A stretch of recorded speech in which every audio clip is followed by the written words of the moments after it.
It's one of Toronto's trickiest intersections, King and Jarvis, where traffic laws don't always mean much. Taxi's not supposed to go through either. This is the eastern end of the King Street corridor, an express route for streetcars. Here, drivers aren't supposed to drive through the intersection. But at the end of the day, drivers are responsible to look at the signs. Signs forbid left turns during rush hours. Driving straight through is never allowed here, and yet... And there's 1, 2, and a third.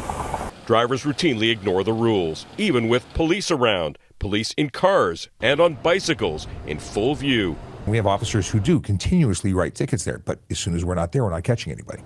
Bad at this intersection and west at Bathurst and King, too. Signs ignored because right now there's no sign of police. And drivers had to get their driver's license somehow. They should be able to follow these basic instructions. We need people to follow the rules of the road and stay off King Street so that the streetcars do have the right of way. Is it ignorance of the law or indifference? We watched this man drive through against the rules and ask him why. I'm not allowed to go straight out. Where you came through that intersection, did you know that you're not allowed to do that? That's a big fine? You didn't see the sign? Driver of this white Audi went through too. Her explanation, it's no big deal. Like once 6 months probably here. I don't really care. Did you see this? You don't really care?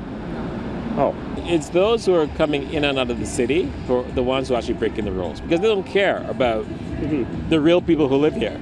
Even with a traffic warden pointing out the rules, they're still ignored. The local councillor says maybe it's time for something else in this corridor. Cameras. Yes, we should have cameras for sure, right? You will be ticketed, you'll receive the fine in the mail, and you pay the fine. And the driver of that Dodge Caravan that you see just pulling away, he just went into the opposite lane of traffic in order to get through the intersection and be able to get ahead of other drivers. That's just one example of what goes on at intersections like this one. There's already a red light camera at this intersection that shoots south. It does nothing to give information or to give tickets to anybody violating the King Street corridor issue.